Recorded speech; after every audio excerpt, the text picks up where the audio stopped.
Agar sizda bank kartasi, telefon raqami, pasport ma'lumotlari yoki mobil ilovalar orqali pul o'tkazish imkoniyati bo'lsa, bu video sizga bevosita tegishli. Men bugun juda muhim masalani tushuntiraman.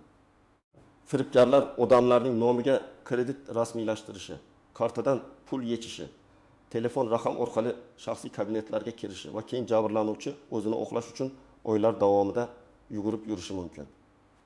Bu ma'lumotni bilmaslik juda qimmatga tushadi. Shuning uchun hozirning o'zida kanalga obuna bo'ling, videoga like bosing va oxirigacha diqqat bilan eshiting. Chunki men sizga nafaqat xavf nimada ekanini, balki aniq nima qilish kerakligini ham bosqichma-bosqich aytib beraman. Avval odamlar firibgarlik deganda ko'proq bozorda aldab ketish, soxta hujjat bilan qarz olish yoki kimningdir ishonchiga kirib pul olishni tushunar edi. Ya'ni jinoyatchi ko'pincha yuzma-yuz uchrashar, qo'lga hujjat olar, imzo qo'ydirar yoki naqd pulni olib ketar edi. Bunday holatda odam ko'pincha kim bilan gaplashganini, qayerda uchrashganini, qanday kelishuv bo'lganini eslab qolardi. Hozir esa vaziyat butunlay o'zgardi. Endi firibgar sizni ko'rmasdan, hatto boshqa shaharda yoki boshqa davlatda o'tirib ham sizning pulingizga, kartangizga, shaxsiy ma'lumotlaringizga va ayrim holatlarda kredit tarixingizga zarar yetkazishi mumkin.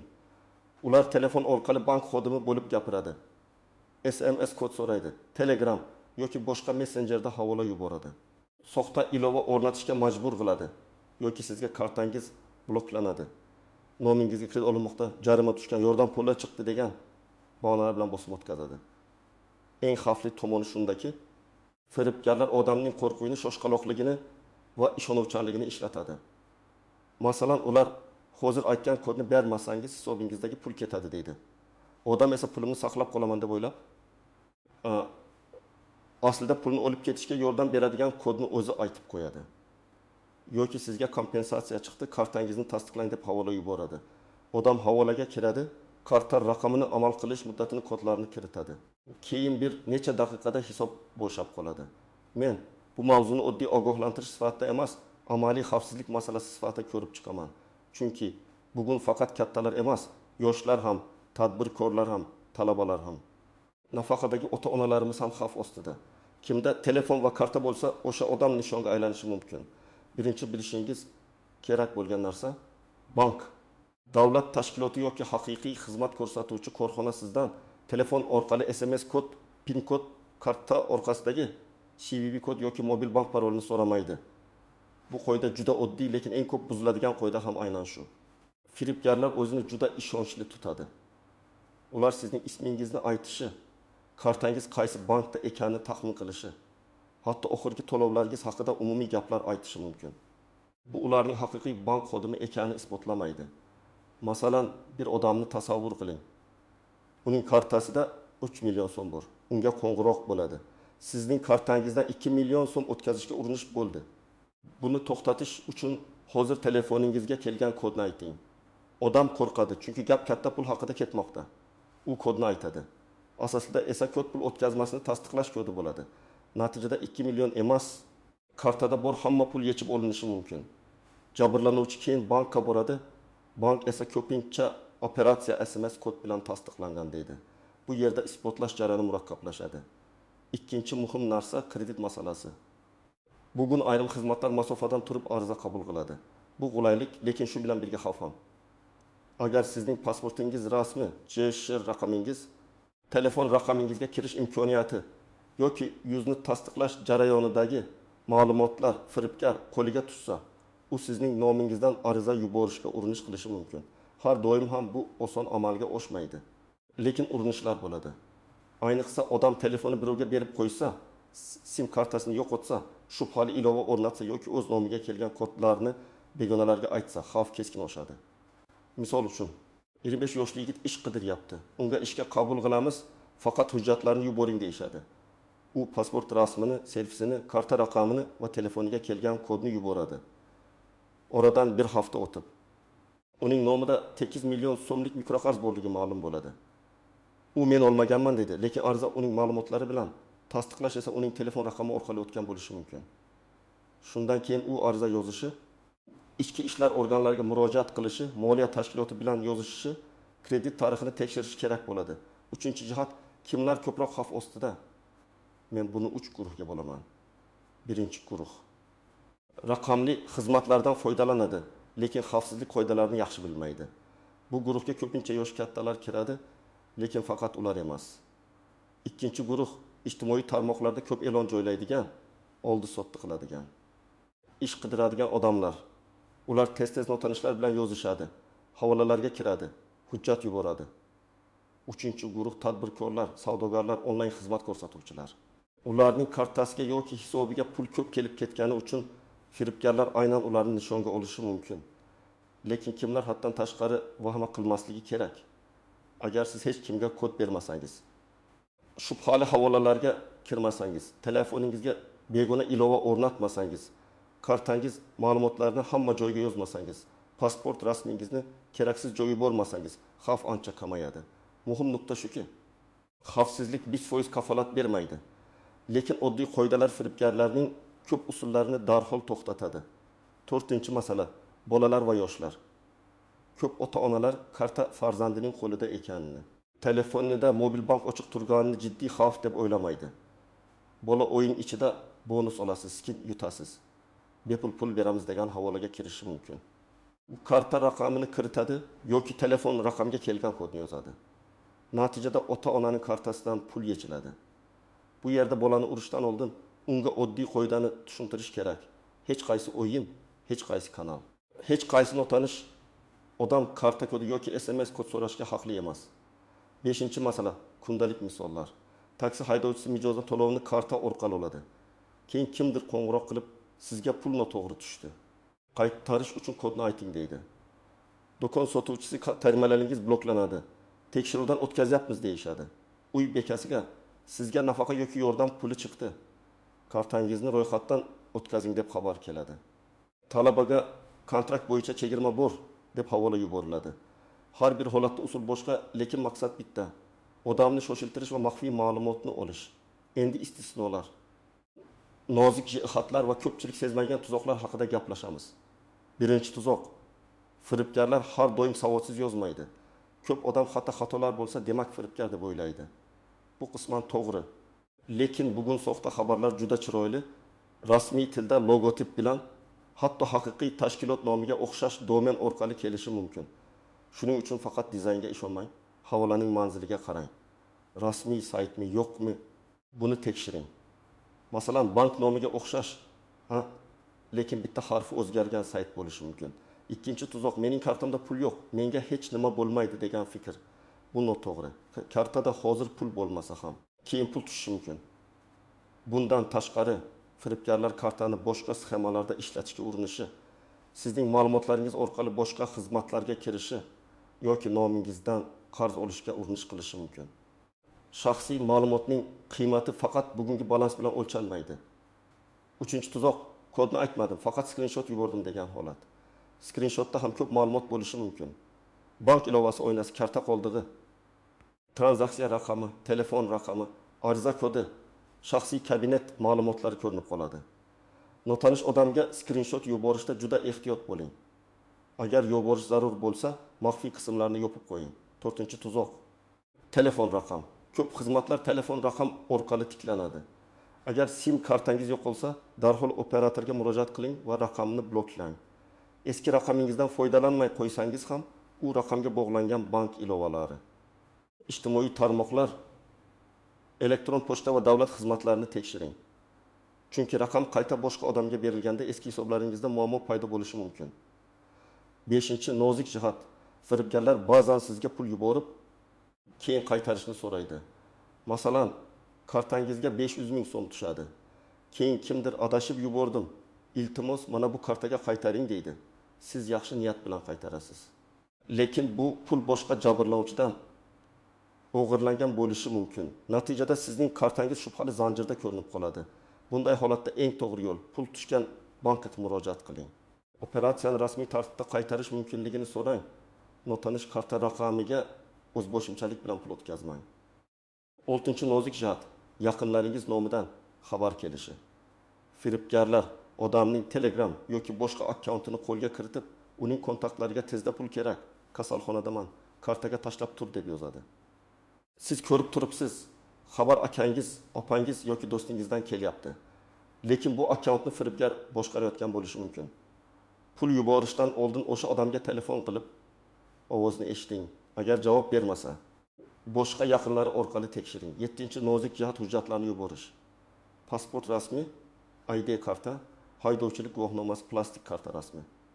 Bank ma'lumotnomasi kabi hujjatlar faqat zarur bo'lganda va ishonchli manzilga yuborilishi kerak. Ishga kirish uchun hujjat so'rashlari mumkin, lekin oldin kredit limitini tekshiramiz. Kartangizni aktiv qilamiz. Sizga bonus tushiramiz degan bahona bilan maxfiy ma'lumot so'ralsa, to'xtang. Ish beruvchi sizdan SMS kod so'ramaydi. Haqiqiy tashkilot hamma jarayonni rasmiy kanal orqali qiladi. 8-nozik jihat. Bankka murojaat qilishda vaqt. Pul yechilganini bilgan zahoti kutib o'tirmang. Ertaga boraman, avval tanishlardan so'rayman, balki qaytarishar degan kechkish zarar keltiradi. Ayrim operatsiyalar bo'yicha tezkor bloklash yoki tekshiruv boshlash imkoniyati bo'ladi. Vaqt o'tgani sayin pul boshqa hisoblar orqali aylantirilishi, naqdlashtirilishi yoki izni murakkablashtirishi mumkin. Endi aniq nima qilish kerakligini aytaman. Birinchi qadam, hozir telefoningizni olib bank ilovalaridagi xavfsizlik sozlamalarini tekshiring. Parol juda oddiy bo'lmasin. Tug'ilgan yil, 2021, 2024. Telefon raqam oxiri kabi parollarni ishlatmang. Biometrik kirish yo'qilgan bo'lsa ham asosiy parol kuchli bo'lishi kerak. Telefoningizning ekran qulfi ham mustahkam bo'lsin. Ikkinchi qadam, SMS kod, PIN kod, CV kod va ilova parolni hech kimga aytmang. Men buni ataylab yana takrorlayapman. Chunki firibgarliklarning katta qismi shu joyda sodir bo'ladi. Agar qo'ng'iroq qilgan odam o'zini bank xodimi desa, suhbatni tugating va bankning rasmiy raqamiga o'zingiz qo'ng'iroq qiling. Raqamni qo'ng'iroq qilgan odamdan olmang. Kartangiz orqasidan, bank ilovasidan yoki rasmiy saytdan tekshiring. Uchinchi qadam, shubhali havolalarga kirmang. Ayniqsa yordam puli, kompensatsiya, aksiya, jarima, bloklash, sovrin, ish haqi, kontrakt chegirmasi kabi so'zlar bilan kelgan havolarni tekshirmasdan ochmang. Agar davlat xizmati haqida gap bo'lsa, rasmiy portalga o'zingiz kiring. Agar bank haqida bo'lsa, bank ilovasini o'zingiz oching, havola orqali emas. To'rtinchi qadam, agar pul yechilgan bo'lsa, darhol bankka qo'ng'iroq qiling va kartani bloklang. Keyin bank bo'limiga boring yoki rasmiy ilova orqali murojaat qoldiring. Murojaatda sana, vaqt, yechilgan summa, operatsiya raqami, kim qo'ng'iroq qilgani, qaysi raqamdan qo'ng'iroq bo'lgani, qanday xabar kelgani va siz nima qilganingizni aniq yozing. Hissiyot bilan emas, faktlar bilan yozing. Masalan, 2025 yil 12 mart kuni soat 15:02 da falon raqamdan qo'ng'iroq bo'ldi. O'zini bank xodimi deb tanishtirdi. So'ng telefonimga kod keldi. Shundan keyin kartamdan 2400 so'm yechildi. 5-qadam, ichki ishlar organlariga ariza bering. Arizaga bankdan olingan ma'lumotlarni, tranzaksiya skrinshotlarini, qo'ng'iroq raqamini, yozishmalarni, havola manzilini, cheklarni ilova qiling. Agar Telegram orqali yozishgan bo'lsangiz, profil nomi, username, telefon raqam ko'rsa hammasini saqlang. Xabarlarni o'chirmang. Firibgar sizdan yozishmalarni o'chirib yuboring desa, bu ham shubhali belgi. 6-qadam, kredit tarixingizni tekshiring. Agar pasport ma'lumotlaringiz tarqalgandan shubhalansangiz yoki sizning nomingizga kredit ochilgan bo'lishi mumkin deb o'ylasangiz, kredit byurosi orqali ma'lumot oling. Banklar va mikroqarz tashkilotlaridan nomingizga faol majburiyatlar bor yo'qligini tekshiring. Agar siz olmagan kredit chiqsa, darhol yozma e'tiroz kiriting. Men ushbu shartnomani tuzmaganman, pulni olmaganman. Arizani men yubormaganman. Holat bo'yicha tekshiruv o'tkazishingizni so'rayman deb yozing. 7-qadam, mobil operatorga ham murojaat qilish kerak bo'lishi mumkin.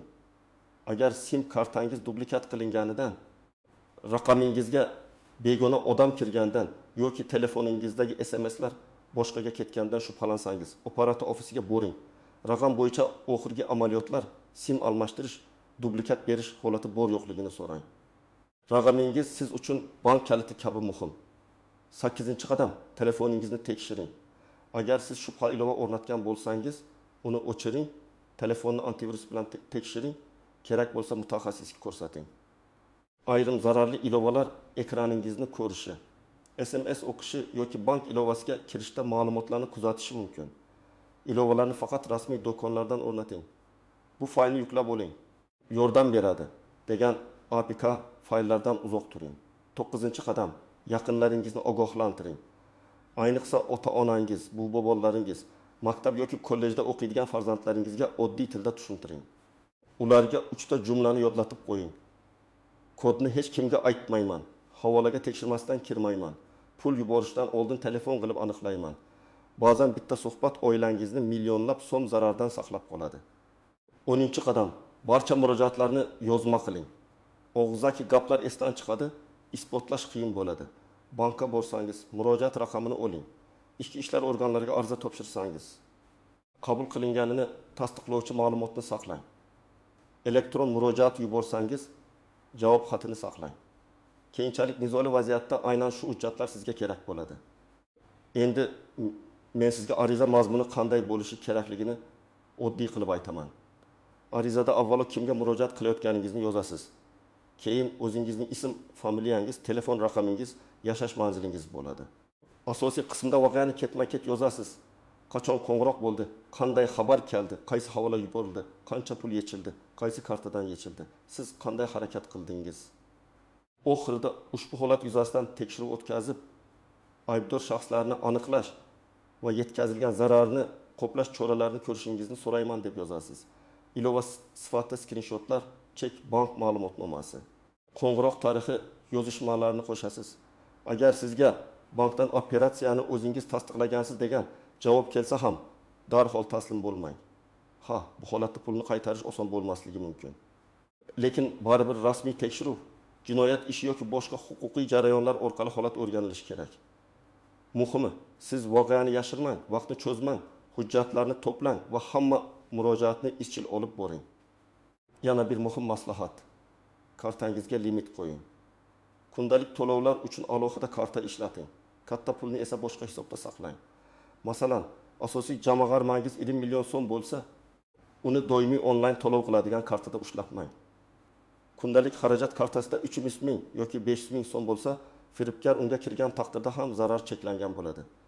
Bu oddiy, lekin juda samarali usul. Onlayn savdo qiladiganlar uchun alohida maslahat. Xaridor yoki sotuvchi yuborgan havola orqali to'lov qabul qilmang. Pulni olish uchun kartangizni kiriting degan gap ko'pincha firibgarlik belgisi. Pul qabul qilish uchun odatda karta raqami yetarli bo'ladi. Karta amal qilish muddati, CVV kod va SMS tasdiqlash kerak emas.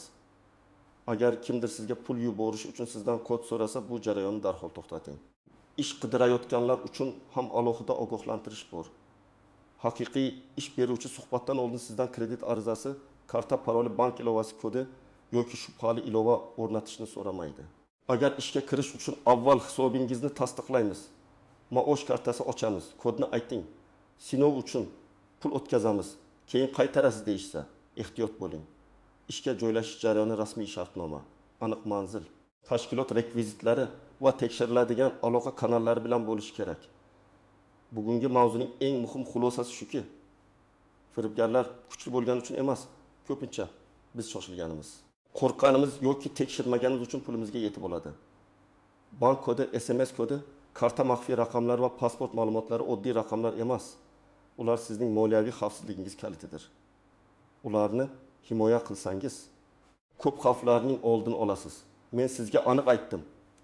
Shubhali qo'ng'iroq bo'lsa, suhbatni tugating. Rasmiy raqamga o'zingiz qo'ng'iroq qiling. Havolaga kirmang, kodni bermang. Pul yechilsa, darhol bankni xabardor qiling. Ariza yozing, hujjatlarni saqlang, kredit tarixini tekshiring, yaqinlaringizni ogohlantiring. Bu qoidalar oddiy ko'rinadi, lekin aynan shu qoidalar juda ko'p odamni katta zarardan saqlab qoladi. Agar siz yoki tanishingiz shunday holatga duch kelgan bo'lsa, izohlarda yozing. Boshqalar ham sizning tajribangizdan saboq oladi. Videoga like bosing, kanalga obuna bo'ling va bu videoni yaqinlaringizga yuboring. Chunki bu ma'lumot bugun kimningdir pulini, kredit tarixini va tinchini saqlab qolishi mumkin.